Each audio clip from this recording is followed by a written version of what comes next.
The cafe was nearly empty when she stepped inside, clutching a worn backpack and a paper cup of water she had been nursing for the past hour. Outside, rain hammered against the glass windows, blurring the city lights into streaks of gold and white.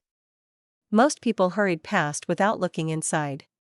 No one noticed the little girl standing quietly near the door, soaked from the storm, scanning the room like she was searching for a safe place in a world that had suddenly become too big for her. Then her eyes landed on him. He was sitting alone at a corner table, wearing a simple gray hoodie and jeans.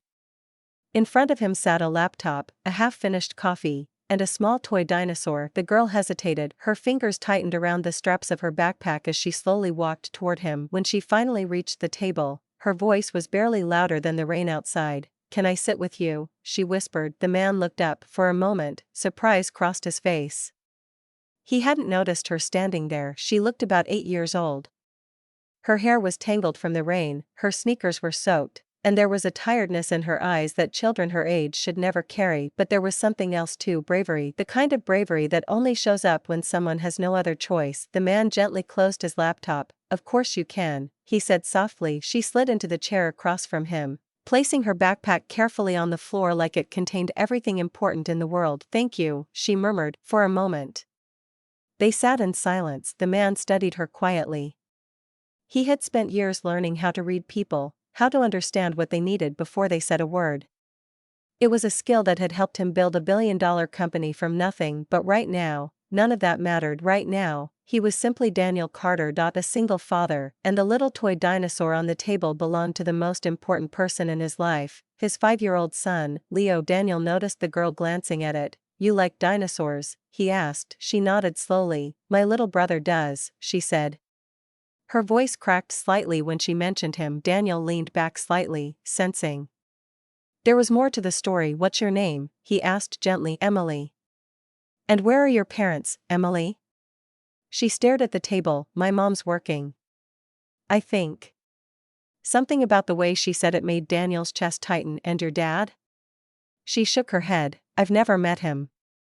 Rain continued to pound against the windows. Emily looked toward the door nervously, like she was expecting someone to burst in at any second. Daniel pushed the cup of hot chocolate the barista had just delivered toward her. "I ordered too much," he said casually. "Help me finish it." Her eyes widened. "Really? Really?" She wrapped her small hands around the warm cup like it was the greatest gift in the world. "Thank you," she whispered. Daniel watched her take careful sips, noticing how she tried not to drink too fast. Kids who had enough rarely thought about things like that, but kids who didn't, they learned quickly. After a few minutes, Emily finally spoke again. "My mom says I shouldn't talk to strangers." Daniel nodded. "That's good advice." She studied him carefully. "But you don't feel like a stranger." He smiled faintly. "I get that a lot." What Emily didn't know, what almost nobody in that cafe knew, was that the quiet man sitting in a hoodie was actually one of the wealthiest tech entrepreneurs in the country. Daniel Carter, founder of Carter Innovations, a company worth hundreds of millions. Yet here he was, alone in a neighborhood cafe, waiting for time to pass before picking up his son from daycare. Money had brought him success, but it hadn't protected him from loss. 3 years earlier, Daniel's wife, Sarah, had died suddenly from a heart condition no one knew she had. One moment she had been laughing in their kitchen, the next moment she was gone. Since that day, Daniel's entire world had revolved around raising Leo. No board meetings felt as important as bedtime stories. No business deal mattered more than hearing his son laugh. And yet, sometimes the silence at night reminded him how empty the world could feel. Emily took another sip of hot chocolate. Then she asked quietly, "Do you have kids?" Daniel picked up the little dinosaur and turned it in his hands. "One," he said. "A boy. Is he nice?" "He's 5, Daniel laughed. "So, sometimes."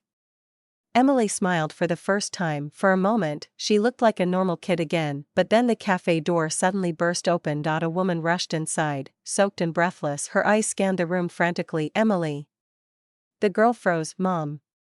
The woman hurried over, kneeling beside her and wrapping her arms around her tightly. "Oh my God, I've been looking everywhere for you." "I'm sorry," Emily whispered. "You were late again and the daycare lady said I had to leave." The woman's shoulders sank. I know. Daniel looked up at her. She looked exhausted, not just tired, life-tired. Her clothes were wrinkled like she had been wearing them for 2 days straight, and dark circles framed her eyes. She noticed Daniel watching and quickly stood up. "I'm so sorry if she bothered you," she said nervously. "She didn't bother me," Daniel replied. Emily tugged her sleeve. "He bought me hot chocolate." The woman looked embarrassed. "You didn't have to do that. It was nothing." But Daniel's mind was already working. Something about this situation didn't sit right. "Does Emily usually walk here alone?" he asked. The woman hesitated. "I work 2 jobs," she admitted quietly. "Sometimes things fall through." Daniel nodded slowly. He understood struggle. Before his company succeeded, he had spent years sleeping in a tiny apartment, coding late into the night while Sarah worked extra shifts just to keep the lights on. He knew what it meant to be overwhelmed. Emily picked up her backpack. "We should go," she said, but as they turned toward the door, Emily looked back at Daniel. "Thank you for letting me sit with you." Her words were simple, but they carried something deeper: gratitude, trust. Daniel felt something shift in his chest. The memory surfaced. 3 years ago, the hospital hallway, Leo sitting alone in a chair, waiting for someone to explain why his mom wasn't coming home. Daniel blinked, pulling himself back to the present. "Emily," he said. She turned. "If you ever need a place to sit again, you can find me here most afternoons." Her face lit up slightly. "Okay." Then she and her mother disappeared into the rain. Daniel sat there for a long time after they left. His laptop screen dimmed. Outside, cars splashed through puddles, but his thoughts stayed on the little girl who had asked one simple question: "Can I sit with you?" He didn't know it yet, but that quiet moment in a rainy cafe was about to change 3 lives forever, because sometimes the smallest requests open the biggest doors. And sometimes the stranger sitting across the table from you is exactly the person you were meant to meet.